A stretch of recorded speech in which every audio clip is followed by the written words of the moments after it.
When one thinks of the spirit of a Marion giant, the name Jim Moritz is always top of the list. Jim loved theater, and in college at Indiana University, he performed with the Singing Hoosiers, the Opera Chorus, and Varsity Singers.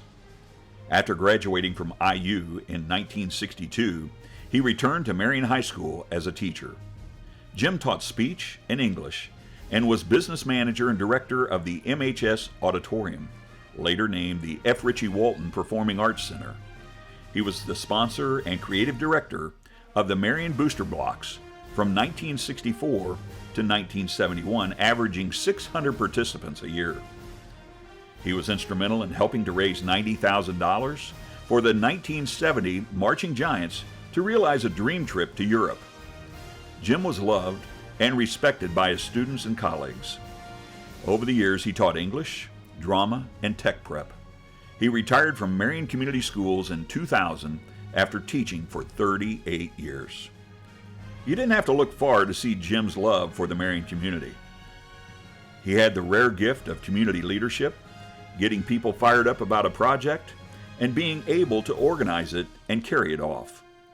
He served as chairman of the Christmas City Walkway of Lights Committee, served on the Marion Easter Pageant Board of Directors, United Way Board of Directors, an officer and member of St. Martin's Community Center Board of Directors, and was instrumental in helping the Marion Philharmonic Orchestra gain strength in its early years. He also raised funds for Kim and Wayne Seybold to represent the United States at the Winter Olympics in Calgary, Canada. Marion audiences were very familiar with his work at Marion Civic Theater, for which he served as the music director. As the Marion Easter Pageant musical director, he recruited and directed a 110-piece orchestra and a 550-voice choir for 13 years.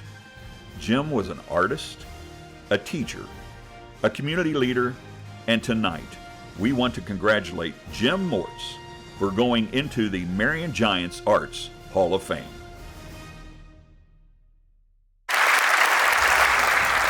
This is like being home for me.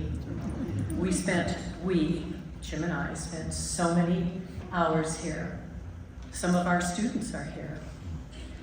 Many of our faculty friends are here. Our community friends are here. And I can't help but believe Jim is here. So, we're loyal to you, Marion High. For you we will do, dare, or die. Jim Moritz sang those words hundreds of times throughout his life. Not only did he sing them, he lived them. Jim was the embodiment of those well-loved lyrics. His life was lived in that loyalty, daring to dream big for his school and big for his community, doing what he dared to dream, doing it to the best of his ability until he could do it no longer. Whether directing community musical endeavors for the Marion Civic Theater, Little Acorn Theater, Bragmore Productions, or the Marion Easter Pageant, or serving on the United Way Board or the Christmas City Walkway of Lights, the Marion Philharmonic Boards, he was in every respect a model servant citizen.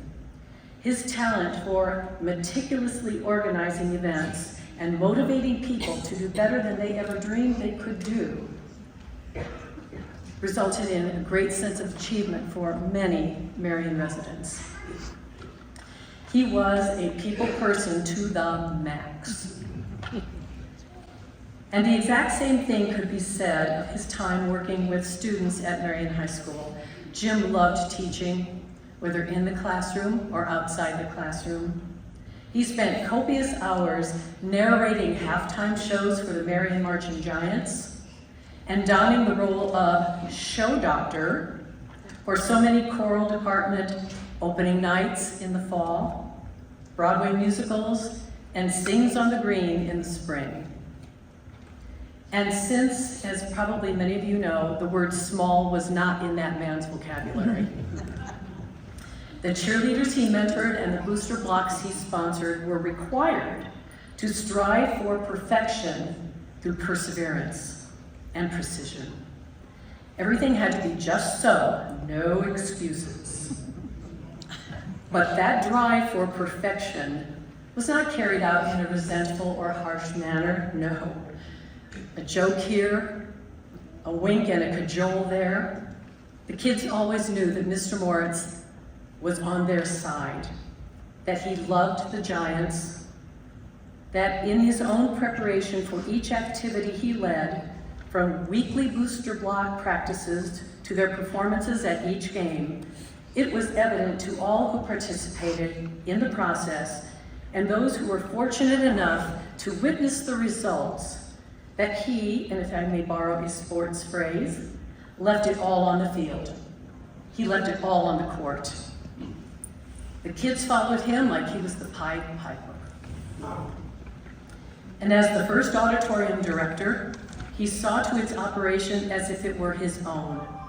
For well over 20 years, he took stewardship of this facility and welcomed those who used it as if they were entering his own home. A short time after Jim's death in 2002, an editorial entitled "One That Didn't Get Away" appeared in the Chronicle Tribune. It read in part, quote, "When Jim Moritz cared about something, he cared about it passionately. And one of those things that he cared about was his hometown. Some people improve their hometowns with brick and mortar. Jim Moritz improved Marion through students' minds and the performing arts. He gave his students plenty of encouragement and things to think about. And he gave audiences high-quality performances that brightened their lives. We'll miss him and his passion, but we're glad he shared it with Marion instead of someplace else." Unquote. Thinking back again to that fight song which Jim so proudly first sang as a student and then as a beloved teacher, I'd like to tweak it just a little bit. Where she led him, he did not falter. In the battles he was tried and true. So tonight, we give many cheers for Jim Moritz. Dear Jim, this honor is for you. Thank you.